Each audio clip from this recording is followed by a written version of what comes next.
5 വഖത്ത് നിസ്കാരം, 5 നേരത്തെ നിസ്കാരം, അതൊരു കാരണവശാലും ഖളാ ആക്കാൻ പാടില്ല. മനഃപൂർവ്വം ഖളാ ആക്കുന്നവന് 80 ഹുക്ബ നരകത്തിൽ കിടക്കും എന്ന് പരിശുദ്ധമായ ഹദീസ് നബി മുഹമ്മദ് മുസ്തഫ. നിസ്കാരം ഖളാ ആക്കാനേ പാടില്ല. നമ്മൾ റമദാനാകുമ്പോൾ അൽഹംദുലില്ലാഹ് അള്ളാഹുവിന്റെ പള്ളിയിലേക്ക് കൂടുതൽ അടുക്കുന്നവരാണ് എങ്കിൽ ഈ സാഹചര്യത്തിൽ ഉണർത്താനുള്ള ഒരു പ്രധാനപ്പെട്ട വിഷയം, ഫർദ് നിസ്കാരങ്ങൾ ഖളാ ആകുന്ന, സ്ഥിരമായി ഖളാ ആക്കിക്കൊണ്ടിരിക്കുന്ന, ഇന്നലെ നോമ്പിന്റെ കാര്യം പറഞ്ഞതുപോലെ നിസാര കാര്യങ്ങൾ, ഉള്ള ഇളവുള്ള, ഉറക്കം വന്നു പോയതോ ഉറങ്ങിപ്പോയതോ മറവി സംഭവിച്ചു പോയതോ അല്ലാത്ത മനഃപൂർവ്വം നിസ്കാരം ഖളാ ആക്കുന്നവർ, എത്രയോ സുബഹ നിസ്കാരങ്ങൾ, എണ്ണിയാൽ ഒടുങ്ങാത്ത സുബഹ ഖളാ ഉണ്ട്. നമുക്ക് ധാരാളം ഇബാദത്തുകൾ നമുക്ക് ഖളാ ഉണ്ട്. ഫർദ് നിസ്കാരങ്ങളിൽ ദുഹർ, അസ്ർ, മഗ്രിബ്, ഇശാ, സുബഹ് ഒരു ദിവസം ഒരൊറ്റ വഖത്ത് പോലും നിസ്കരിക്കാത്തവരായിട്ടുമുണ്ട്. എനിക്ക് നിങ്ങൾക്കൊക്കെ ധാരാളം ഖളാ ഉണ്ട്. ഇത് പറയുന്നത് അങ്ങനെയാണ്. ഈ ഖളാ നിസ്കാരങ്ങളെ, ഖളാ ആയിപ്പോയ, നഷ്ടപ്പെട്ടു പോയ നിസ്കാരത്തെ വീണ്ടെടുക്കണം. അതെന്താണ് ചെയ്യേണ്ടത്? 4 മദ്ഹബിൽ ശക്തമായ നിലയ്ക്ക് താക്കീതോടുകൂടെ ഉണർത്തുന്നു. ഹംബലി മദ്ഹബ്, ഷാഫി മദ്ഹബ് ഒരൊറ്റ സുന്നത്തായ നിസ്കാരം കൊണ്ടും അവര് ജോലിയാകാനേ പാടില്ല എന്നാണ് പറയുന്നത്. ആ സമയത്തും കൂടെ അവർ ഖളാ വീട്ടിക്കൊണ്ടിരിക്കണം. അതിന് പറഞ്ഞത് അവന്റെ മഈശത്തിന്റെ അനിവാര്യമായ വഴികളിലുള്ള യാത്ര, മഈശത്തിനു വേണ്ടി, കുടുംബത്തിന്റെ അന്നത്തിനു വേണ്ടിയുള്ള വളരെ പ്രധാനപ്പെട്ട അവന്റെ പരിശ്രമം, അവന്റെ ഏറ്റവും പരമപ്രധാനമായ ഉറക്കം, അവനാവശ്യമായ വിശ്രമം, അവന്റെ ജോലി ഏറ്റവും പ്രധാനപ്പെട്ടത്, അതിനൊരു പ്രത്യേക സമയം നിശ്ചയിച്ചിട്ടുണ്ടല്ലോ, എത്ര മണിക്കൂർ, അത് മാത്രം. അതുപോലെ അവന്റെ പ്രാഥമിക കാര്യങ്ങളൊക്കെ നിർവഹിക്കാനുള്ള സമയം, അത് കഴിഞ്ഞുള്ള മുഴുവൻ സമയവും ഈ നിസ്കാരങ്ങൾ ഖളാ വീടിക്കൊണ്ടേയിരിക്കണം. ശാഫി മദ്ഹബ് പ്രകാരം റവാത്തിബ് സുന്നത്ത്, വിത്ർ, തറാവീഹ് ഇതിലൊന്നും ജോലിയാകാൻ പാടില്ല. ഒരാള്, ഒരു കൂട്ടുകാരൻ, സാറേ ഞാൻ തറാവീഹിന്റെ നിസ്കാരത്തിന്റെ സമയത്ത് തറാവീഹിന് ഇമാമ് കൈകെട്ടുമ്പോ, സുന്നത്താണ് ഇമാമ് കൈകെട്ടുന്നത്, ഞാൻ പിന്നിൽ നിന്നിട്ട് സുബഹ നിസ്കാരം അല്ലാഹു തആലയ്ക്ക് വേണ്ടി ഞാൻ ഖളാ വീട്ടുന്നു, ജമാഅത്തായിട്ട് ഇമാമോട് കൂടെ ഇങ്ങനെ നിയ്യത്ത് വെച്ചിട്ട് ഞാൻ കൈകെട്ടി ഖളാ വീട്ടിക്കൊണ്ടിരിക്കും. 2 റക്അത്ത് വീതം എന്റെ സുബഹ ഖളാ വീട്ടും. ഇഷ്ടംപോലെ ഉണ്ട്. എനിക്ക് ഫർദായ നിസ്കാരം ഖളാ കിടക്കുമ്പോൾ ഈ തറാവീഹ് ഹറാമാണെന്നാണ്. വിത്ർ നിസ്കാരങ്ങൾ, അതുപോലെ സുന്നത്ത് നിസ്കാരങ്ങളൊക്കെ ഹറാമായിട്ട് വരും. അപ്പൊ അങ്ങനെ ചെയ്താലോ നല്ലൊരു സൊല്യൂഷനാണ്. അവനും അള്ളാഹുവും മാത്രം അറിയുന്ന ഒരു രഹസ്യമല്ലേ. ഞാനിപ്പോ സുബഹിയാണ് ഖളാ വീട്ടുന്നതെന്ന് ആരോടും പറയണ്ടല്ലോ. ഒരുമിച്ച് തറാവീഹിൽ കൂടുമ്പോ തന്നെ ഒരു 10 സുബഹ ഖളാ വീട്ടിക്കൂടെ? നല്ലൊരു വഴിയാണ്. അപ്പൊ എനിക്ക് കുറെ സുബഹ ഖളാ ഉണ്ട്. സുബഹ നിസ്കാരം എനിക്ക് കുറെ ഖളാ വീട്ടാനുണ്ട്, ധാരാളം നിസ്കാരങ്ങളുണ്ട്. ഞാൻ ളുഹറിന് മുമ്പുള്ള റവാത്തിബ് സുന്നത്തിന്റെ സമയത്ത് ഞാൻ നിയ്യത്ത് വെച്ചു. എല്ലാവരും നോക്കുമ്പോ ഉസ്താദ് സുന്നത്ത് നിസ്കരിക്കുക, ഞാൻ അല്ലാഹു മാത്രം അറിഞ്ഞാൽ മതി, എനിക്ക് ഇഷ്ടംപോലെ ഖളാ ഉണ്ട്, എനിക്ക് സുന്നത്ത് ഹറാമാണ്. അപ്പൊ ഞാനിവിടെ വന്നിട്ട് നിയ്യത്ത് വെച്ചത് നിങ്ങളാരോടും ബോധ്യപ്പെടുത്തുന്നുണ്ടല്ലോ, എന്റെ റബ്ബിനെ ബോധ്യപ്പെടുത്തുന്ന ഖളാ വീട്ടിയേ പറ്റൂ. ഖളാ ആയി വീട്ടിട്ട് ഞാൻ മയ്യത്തായിക്കൂടല്ലോ. എന്റെ റൂഹ് അല്ലാഹു പിടിക്കും മുമ്പ് എനിക്ക് എല്ലാ നിസ്കാരവും ഖളാ വീട്ടണം. ഇനി ഖളാ ആവൂല എന്ന കണിശതയും ഞാൻ വെക്കണം, സൂക്ഷ്മത പുലർത്തുകയും വേണം. കൃത്യമായി ജമാഅത്തിൽ കൂടി ഇനി മുതൽ അങ്ങോട്ട് നിസ്കരിക്കണം. അള്ളാഹു ഖബൂലാക്കുമാറാകട്ടെ. ഇപ്പൊ റമദാനിൽ സുന്നത്തിനുള്ള ആവേശം, റമദാൻ കഴിയുമ്പോൾ ഫർദ് പോലും നിസ്കരിക്കാൻ നമ്മളിൽ ഇല്ലെങ്കിൽ നമ്മൾ ആരെയാണ് ഭയപ്പെടുന്നത്? റമദാനിനെയാണോ? റമദാന്റെ റബ്ബിനെയാണോ? നമുക്ക് അള്ളാഹുവിനെ ഭയപ്പെടാനുള്ള തൗഫീഖ് നസീബാക്കട്ടെ. ഞാൻ അങ്ങനെ തറാവി ആ പറഞ്ഞ റവാത്തിബ് സുന്നത്തിന്റെ സമയത്ത് ഒരു സുബഹ ഖളാ വീട്ടി. അപ്പൊ കുനൂത്ത്, എത്രയോ സൊല്യൂഷൻ ഉണ്ട്, നല്ല വഴികളുണ്ട്. سمع الله لمن حمده ربنا لك الحمد ملء السماوات وملء الارض وملء ما شئت من شيء بعد. പറഞ്ഞില്ലേ? കഴിഞ്ഞ ഉടനെ اللهم اجرني من النار, അല്ലാഹുവേ നരകത്തിൽ നിന്ന് കാത്തുരക്ഷിക്കണേ റബ്ബേ. اللهم صل على سيدنا محمد وعلى ال سيدنا محمد. കുനൂത്തായി, കൈ താഴ്ത്തിയിട്ട് തന്നെ പറഞ്ഞാൽ മതി. അപ്പൊ കുനൂത്തായി, ഒരു സുബഹ ഖളാ വീട്ടി.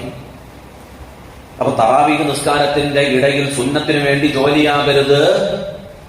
അതുപോലെ റവാത്തിബ് സുന്നത്തുകൾക്ക് വേണ്ടി ജോലിയാവരുത്, വെറും സുന്നത്തിന് വേണ്ടി ജോലിയാവരുത്. ഫർദ് ഖളാ ഉള്ളവൻ പേടിച്ചോണം, ഹറാമാണ്. അവൻ എപ്പോഴാണ് നിസ്കരിക്കേണ്ടത്? അവന്റെ പ്രധാനപ്പെട്ട കാര്യം ഒഴിച്ച് ബാക്കിയുള്ള മുഴുവൻ സമയവും അവൻ ഖളാ വീട്ടാൻ ഉപയോഗപ്പെടുത്തണമെന്നാണ് വളരെ കണിശതയോടെ ഹംബലി മദ്ഹബ് പ്രകാരം. ഹനഫി മദ്ഹബ് പ്രകാരം വിത്ർ, തറാവീഹ് പോലെയുള്ളത് കൂടാം. പിന്നീട് അതിന്റെ ഖളാ വീട്ടാനുള്ളത് വീട്ടിക്കൊണ്ടിരിക്കണം. ഇനി ഒരിക്കലും സംഭവിക്കാതിരിക്കണം. അത് സൂക്ഷ്മതയിൽ ഏറ്റവും പ്രധാനമായിട്ട് ശ്രദ്ധിക്കേണ്ട ഒരു വിഷയം അതാണ്. അപ്പൊ അള്ളാഹു മാത്രം അറിയുന്ന ഒരു രഹസ്യമല്ലേ. എത്രയോ കഥാവിട്ടാണ്, ഒരു 10 സുബഹങ്ങൾ കഥാവിടും. ഉള്ളവരാരൊക്കെയാണ്? എനിക്കൊണ്ട് കുറെ. അങ്ങനെ ഞാൻ ചിന്തിക്കട്ടെ, ഓരോരുത്തർ ചിന്തിക്ക്. കഥാവിടണം എന്നും പറഞ്ഞിട്ട് തറാവീഹിനും വരൂല, ഇത് കഥായും വിടൂല, അതും ഭാരം ഇതും ഭാരം എല്ലാം കൂടെ ആയിട്ട് അവിടെ പോയി കിടക്കരുത്. വന്ന് കൃത്യമായിട്ട് ഭാഗത്ത് നടക്കണം. നിങ്ങൾ സുബഹിനെത്തൂലേ, മുമ്പ് 2 റക്അത്ത് സുന്നത്തില്ലേ? അപ്പൊ സുബഹിനെത്തിയിട്ട് 2 റക്അത്ത് സുന്നത്ത് സമയത്ത് കഥാ വീട്ടണം. അല്ലാത്ത അതിന് ആ സമയം മാത്രമല്ല ഞാൻ പറഞ്ഞത്, ആ സമയത്ത് പള്ളിയിൽ വന്ന് കിട്ടുന്നത് കൊണ്ട് കഥാ വീട്ടണം. അല്ലാത്ത സമയം മുഴുവനും കഥാ വീട്ടാൻ വേണ്ടി എടുക്കണം.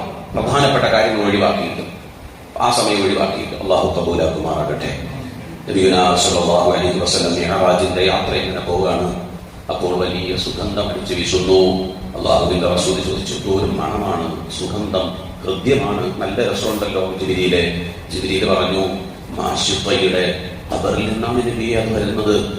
മാഷിത്തയുടെ മക്കളുടെ ഖബറിൽ നിന്നാണ് നബിയെ ഈ മണം അടിച്ചു വീശുന്നത്. നബി മുഹമ്മദ് മുസ്തഫ സ്വല്ലല്ലാഹു അലൈഹി വസല്ലം, അള്ളാഹുവിന്റെ റസൂൽ സ്വല്ലല്ലാഹു അലൈഹി വസല്ലം നടത്തി പരിശുദ്ധമായ തറാവീഹ് നമസ്കാരത്തിൽ ഇന്നത്തെ തറാവീഹിന്റെ പ്രതിഫലം ഹാമാന്റെയും ഫിറഔന്റെയും എതിരായി ശക്തമായി പ്രതികരിച്ച മൂസാ നബി അലൈഹി സ്വലാത്തു വസ്സലാമിനെ ഹെൽപ്പ് ചെയ്ത മഹത്തുക്കളോടൊപ്പമുള്ള പ്രതിഫലം, അവർക്ക് കിട്ടുന്ന പ്രതിഫലം ഇന്നത്തെ തറാവീഹിന്റെ പ്രതിഫലമായി മുഅ്മിനീങ്ങൾക്ക് അള്ളാഹു എഴുതും. അള്ളാഹു ഖബൂലാക്കുമാറാകട്ടെ.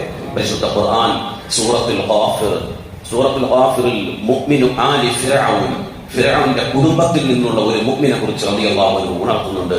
ഫിർഔന്റെ കൊട്ടാരത്തിൽ തന്നെ ഉണ്ടായിരുന്നവനാണ്, ഫിർഔന്റെ കുടുംബത്തിൽപ്പെട്ട, രാംസസ് രണ്ടാമൻ എന്നറിയപ്പെടുന്ന ഫിർഔന്റെ കുടുംബത്തിൽപ്പെട്ട ആളാണ്, മുഅ്മിനാണ്.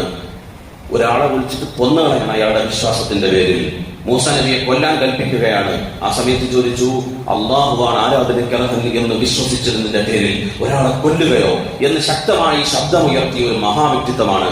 ഖുർആൻ പഠിപ്പിക്കുന്നുണ്ട്, സൂറത്തുൽ ഗാഫിറിന് മറ്റൊരു പേര് നൽകിയിട്ടുണ്ട്, സൂറത്തുൽ മുഅ്മിൻ എന്നൊരു പേര് നൽകിയിട്ടുണ്ട്. കാരണം ആ മഹാനോരുടെ ഓർമ്മയിലായിട്ടുള്ള പേര് നൽകിയതാണ്. പവിത്രമായ ഒരു മഹത്വമാക്കപ്പെട്ട സ്ഥാനം അള്ളാഹു ആ മഹാവ്യക്തിത്വത്തിന് കൊടുത്തു. മൂസാ നബിയോടൊപ്പം ഹാമാനെതിരെ, ഫിർഔനെതിരെ ശക്തമായി പ്രതികരിച്ച വ്യക്തിയാണ്. ആ മഹാനോർക്കുള്ള പ്രതിഫലത്തിൽ നിന്ന് നമുക്ക് കിട്ടും. കൂടെ ഹെൽപ്പ് ചെയ്തവർ ആസിയ റളിയല്ലാഹു അൻഹ, ഫിർഔന്റെ ഭാര്യയാണ്. ഫിർഔനെതിരെ ശക്തമായി പ്രതികരിച്ച വ്യക്തിയാണ്. അള്ളാഹുവിനെ മാത്രം ആരാധിക്കണമെന്ന് ശക്തമായി പറഞ്ഞ വ്യക്തി മഹദിയാണ്. അതുകൊണ്ട് ആസിയ റളിയല്ലാഹു അൻഹയെ സ്വർഗീയ സ്ത്രീകളുടെ കൂട്ടത്തിൽ മഹത്വമേറിയ സ്ഥാനം കൽപ്പിച്ചുകൊണ്ട് നബിയുനാ മുഹമ്മദ് മുസ്തഫ സ്വല്ലല്ലാഹു അലൈഹി വസല്ലം തങ്ങൾ പരിചയപ്പെടുത്തി. മഹത്വമേറിയ 4 വനിതകളുടെ കൂട്ടത്തിൽ ആസിയ റളിയല്ലാഹു അൻഹയുടെ ചരിത്രം ഉൾപ്പെടുത്തി മുത്തുനബി സ്വഹാബത്തിന് വിവരിച്ചു കൊടുക്കുമായിരുന്നു.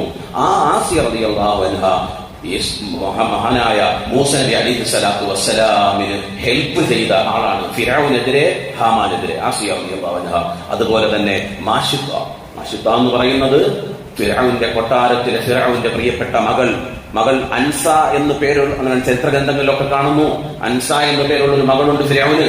ആ അൻസയെ മുടിചീകി കൊടുക്കുന്ന, മാഷിത്ത എന്ന വാക്കിന്റെ അർത്ഥം തന്നെ മുടിചീകുന്ന പെണ്ണെന്നാണ്. മുടിചീകി കൊടുക്കുന്ന സർവന്റ് ആയിരുന്ന ആളാണ് മാഷിത്ത റളിയല്ലാഹു അൻഹ. വലിയ ഹെൽപ്പാണ് ബഹുമാനപ്പെട്ട മൂസാ നബിക്ക്, വലിയ സഹായം ചെയ്തു. അള്ളാഹുവിൽ അടിയുറച്ച് വിശ്വസിച്ചു.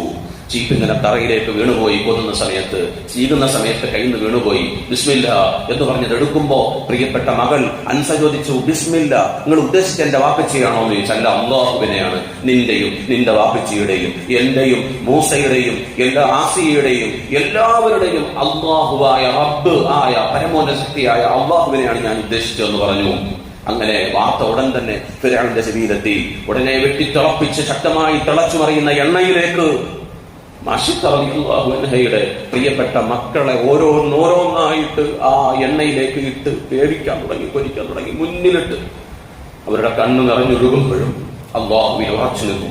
ഒടുവിൽ കയ്യിലിരുന്ന പിഞ്ച് കൈക്കുഞ്ഞിനെ എടുത്ത് ആ തീയിലേക്ക്, ആ തിളച്ചു മറിയുന്ന എണ്ണയിലേക്ക് എടുത്ത് ഇട്ട് ഉരുക്കുന്ന സമയത്ത് ആ പിഞ്ചു കുഞ്ഞ് വിളിച്ചു പറഞ്ഞു, പ്രിയപ്പെട്ട ഉമ്മച്ചി, നിങ്ങൾ ഹഖിന്റെ പാതയിലാണ്, സധൈര്യം ഉറച്ചു നിൽക്കൂ. അവർ ഒടുവിൽ ആ മാഷിത്ത റളിയല്ലാഹു അൻഹയെയും ആ എണ്ണയിലേക്ക് ഇട്ടവര് ഷഹീദിന് സ്ഥാനം വരിച്ചു. അവർക്കൊക്കെയുള്ള പ്രതിഫലം അല്ലാഹു ഇന്നത്തെ തറാവീഹ് നമുക്ക് നൽകും. വഖാല ഹഖ്ഖൻ അലൈനാ നസ്റുൽ മുഅ്മിനീൻ. തൗഹീദിന് വേണ്ടി ശബ്ദിച്ചവരാണ് നമ്മളും, തൗഹീദിന് വേണ്ടി ശബ്ദിക്കുന്നവരാണ്, അജയ്യനായ റബ്ബിന് വേണ്ടി ശക്തമായി സംസാരിക്കുന്നവരാണ്. അഥവാ മഅബൂദുൽ ഹഖ് റബ്ബാണെന്ന് ഉറച്ചു വിശ്വസിക്കുന്ന നല്ല കറകളഞ്ഞ സുന്നികളാണ്, അഹ്ലുസുന്നയുടെ വക്താക്കളാണ് നമ്മൾ. അല്ലാഹു ഖബൂലാക്കുമാറാകട്ടെ. വലിയ പ്രതിഫലം അല്ലാഹു നമുക്കെല്ലാം നസീബാക്കുമാറാകട്ടെ. അല്ലാഹുമ്മ സ്വല്ലി അലാ സയ്യിദിനാ മുഹമ്മദ് വഅലാ ആലി സയ്യിദിനാ മുഹമ്മദ്. അർഹമർ റഹീമായ അല്ലാഹ്, കൃപയുള്ള പടച്ചവനെ, അല്ലാഹുവേ, പരിശുദ്ധമായ ഇബാദത്തുകൾക്ക് വേണ്ടിയുള്ള ഞങ്ങളുടെ മുഅ്മിനീങ്ങളുടെ സഹോദരങ്ങൾ, പ്രിയപ്പെട്ട മുഅ്മിനീങ്ങളുടെ ഈ സംഗമത്തെ സ്വീകരിക്കണേ റഹ്മാനേ. ധാരാളം ഇബാദത്തുകൾ ഫർദ് ഖളാഉള്ളത് വീടാൻ ഞങ്ങൾക്ക് തൗഫീഖ് തരണേ റബ്ബേ. ഫർദ് നമസ്കാരം സൂക്ഷ്മത പുലർത്തി കൃത്യസമയത്ത് ഖളാആകാതെ അസ്വലാത്തു ലിഅവ്വലി വഖ്തിഹാ, ആദ്യ സമയം തന്നെ നിസ്കരിക്കാൻ അല്ലാഹു എനിക്കും ഞങ്ങൾക്ക് എല്ലാവർക്കും നീ തൗഫീഖ് നൽകണേ റബ്ബേ. ഞങ്ങളെ നീ വിളിക്കുന്ന സമയത്ത് ഒരു നിസ്കാരം പോലും ബാധ്യത ഇട്ടിട്ട് ഞങ്ങളെ നീ വിളിക്കല്ലേ നാഥ. അല്ലാഹുവേ, പടച്ചവനെ, ഇന്നത്തെ നോമ്പ് നൽകിയ നാളെയും അവരാണ്, ആ കുടുംബമാണ്, അവർക്ക് എല്ലാവിധ ഹൈറും ചൊരിയണേ അല്ലാഹ്. നോമ്പ് തുറയ്ക്ക് ഈത്തപ്പഴം കൊണ്ട് സഹായിച്ചവര്, സമ്പത്ത് കൊടുത്ത് കഴിയുന്ന നിലയ്ക്കൊക്കെ സ്വതക്കകൾ സംഭാവനകൾ നൽകിയവരെ എല്ലാവരെയും സ്വീകരിക്കണേ പടച്ചവനെ. കൊടുക്കാൻ കഴിയാത്തവരെയും കബൂലാക്കണേ അല്ലാഹ്. ഞങ്ങൾക്ക് സമ്പത്തില്ല, നീ സമ്പത്ത് തരണേ പടച്ചവനെ.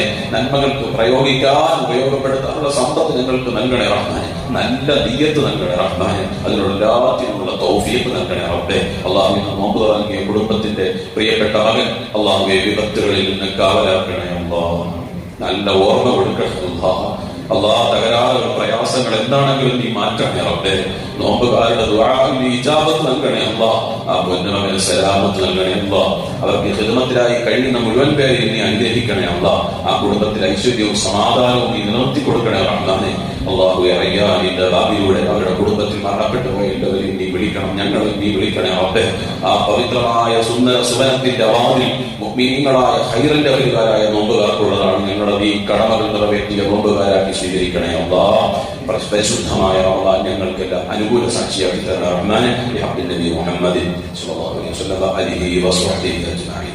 അൽഹംദുലില്ലാഹി റബ്ബിൽ ആലമീൻ. അസ്സലാമു അലൈക്കും. صلاة جامعة سنة التراويح.